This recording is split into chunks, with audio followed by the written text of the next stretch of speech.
Welcome to the Macmillan Report. I'm Marilyn Wilkes, your host, and our guest is Inderpal Grewal, a professor of women's gender and sexuality studies. She is also a professor in the Ethnicity, Race, and Migration program and the South Asian Studies Council, as well as an affiliate faculty member in the American Studies program. Professor Grewal is the author of Home and Harem, Nation, Gender, Empire, and the Cultures of Travel, and Transnational America, Feminisms, Diasporas, Neoliberalisms. She has also published several edited and co-edited collections. Her ongoing projects include essays on the relation between transnational media and corruption and sexual violence. Today we'll talk with Professor Grewal about her forthcoming book, The Masculinities of Post-Colonial Governance, Bureaucratic Memoirs of the Indian Civil Service. Welcome, Professor Grewal. Thank you. Let's begin with an overview of your book. Tell us about it. Well, the book is looking at a number of memoirs that have been published since India became independent in 1947. And this is about elite civil servants who wrote a number of memoirs about their lives and about their service. And I'm looking at these memoirs that were published since independence, but it started with the civil servants who came from the British period into into Indian government after independence. And then I'm looking since that period to people who were recruited or passed exams and became part of this elite civil service since then, and sort of up through 1990. Okay, so there's kind of a mix of people. Yes. All right, let's talk about the terms, masculinities and bureaucratic memoirs. Tell us about those terms and what they mean. Those terms are really important to understand from the viewpoint of feminist scholarship what's going on in independent India in the way in which people are governed. Right? Okay. And what's important about the masculinities part is for us to understand how is bureaucracy a masculine occupation? What is it that tells us about the ways in which these people govern, how they relate to the people who they govern, how they relate to men and women among the people they are governing, how they pay attention to women, but also how they see themselves.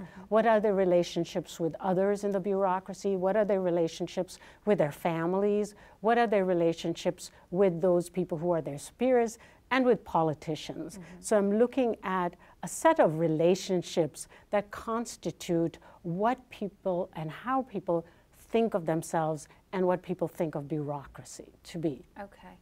And what gave you the idea? What was the catalyst of writing this book? You know, the catalyst was I was looking at a case of sexual harassment of an elite civil servant in Punjab during the 1980s when there was an insurgency going on at in that region. And I was looking at a very famous case. Her name was Rupan Deol Bajaj. And she accused a police officer of sexual harassment. And she was an elite civil servant herself, but she was in the civilian sector and he was in the police. So I was very curious about how is it that in this moment of insurgency that this case could become so notorious? How is it that she could win judgments in different courts against this police officer, even though the government was very much in favor of using this police officer to control the insurgency? So I was very curious, was how is it that she was getting so much traction in this case? Because one of the things we know from feminist scholarship is there's a great deal of sexual harassment that goes on. There's a great deal of generalized violence against women that happens in most every society. And it's only very recently that we've started to pay attention anywhere to employment and harassment within context of employment. So I was very curious about what was going on in that time. So as I started to follow this case, one of the interesting things that came out of this case was it wasn't so much a personal issue, it was an issue of one bureaucracy against another bureaucracy. That the civil service was very upset that the police service had so much power over governance in the region at that time. So it became a broader issue of the question of bureaucracy, contestations between bureaucracies, and the ways in which sexual difference, sexual violence, harassment could become a tool used in this kind of power struggle between bureaucracies. Very interesting. Now, it surprises me to hear you say that there was a woman in public service. Was that commonplace for the time? Yeah. You know, ever since independence and the creation of the civil service, there have been contestations over including more women. Even at independence, as some of the nationalist leaders who had been very much part of the struggle for independence argued about how the country should be governed. And there were many who argued that India should just continue with the British civil service, just use and continue that civil service into the post-independence period. And they saw this as central to maintaining control and power and continuity and order in the country after independence. So, and that faction did win. And one of the issues that came up right at independence was that women nationalist leaders were arguing that we should have more women in the bureaucracy from the get-go too, from the start.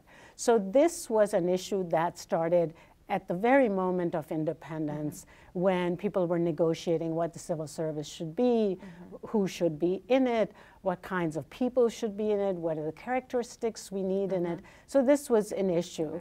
At the beginning, though, when they were thinking about how to include women in the civil service, the path in the civil service was often quite different for women than for men.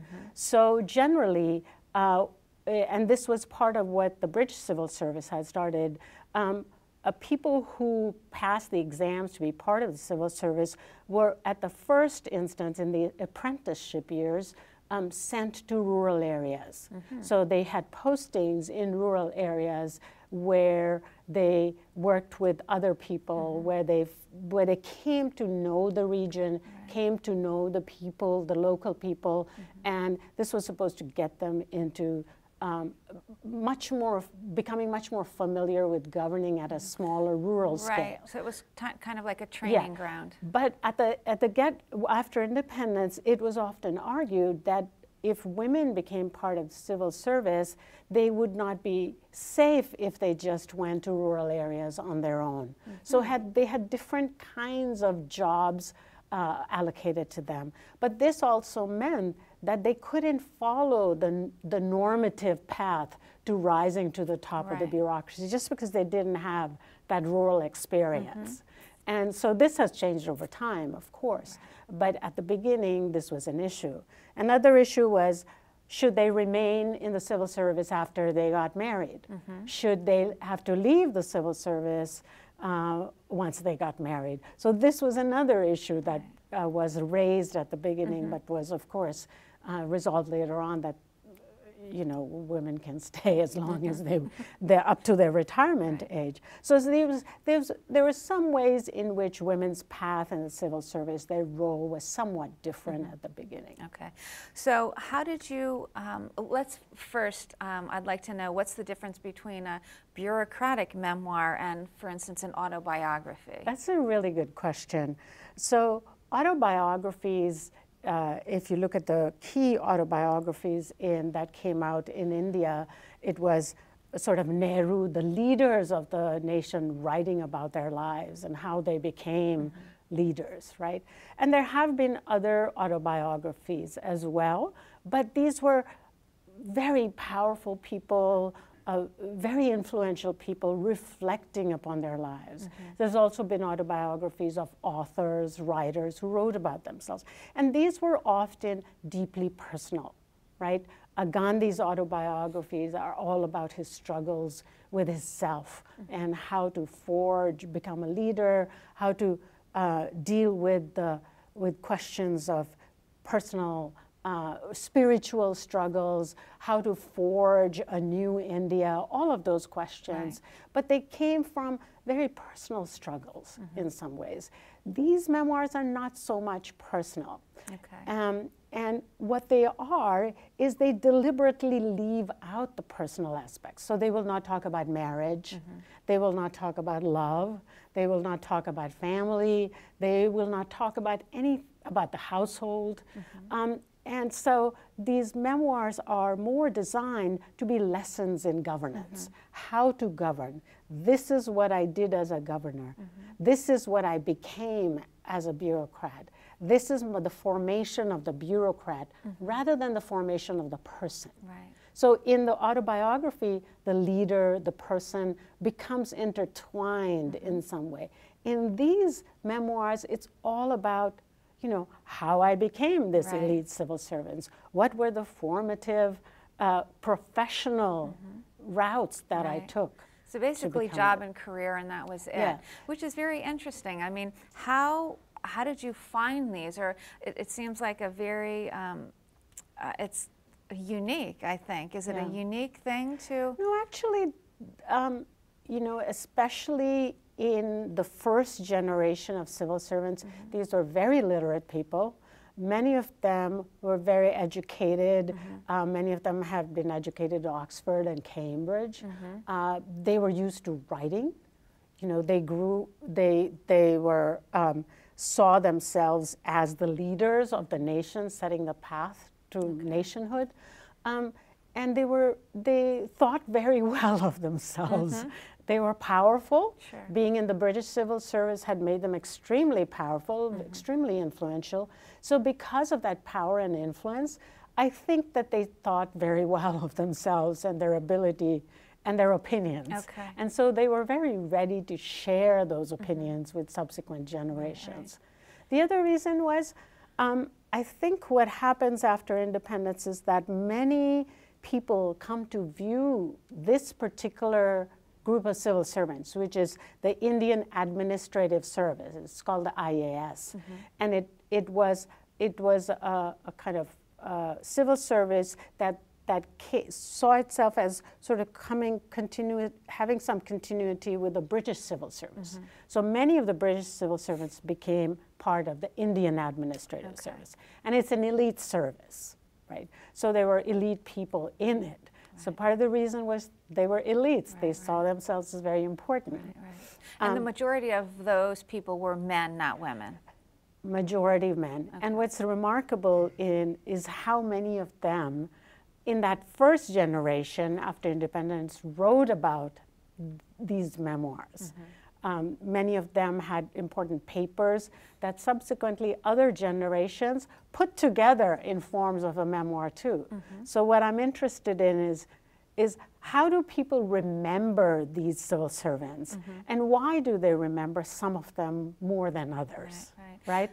Okay, so how did you find these memoirs, and how did you choose which ones to use for your book, and just basically what your methodology was? So when I started to look into these, there were so many, and I have found that every lecture that I give on this topic, I will find someone or the other coming up to me and saying, have you read thus and such memoir? So there are a tremendous number. Some are published by very prominent publishers in India. Rupa and Company is one of those that has published many of them. And some are self-published. Some are very small presses that have been hard for me to find. So I'm always on the search for these memoirs as well. Any written by women?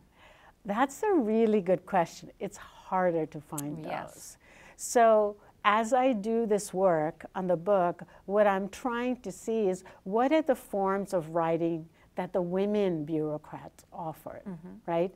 And what I find is that their subsequent generation, their children, grandchildren, have not taken that much time to put together their papers and made them published and available to others. So it's been harder for me to find some of those. So what I do is combine a little bit of interviewing, oral histories, trying to look at newspapers, seeing if there are cases of, sexual harassment was one example I gave you.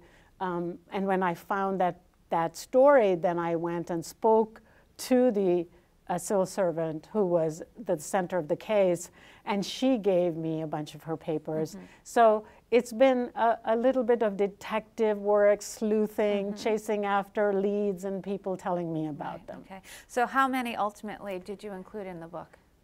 Well, I'm in the process of writing the book, so I haven't finished it. Okay. I'm still looking for them. I have a whole bunch of the high caste men's memoirs. Those are the published forms. I'm still not completely done with the research on finding the civil servants who came from the Dalits, who were part of Dalit, which is the formerly lower caste, the untouchables. But that group, I'm still looking for their work.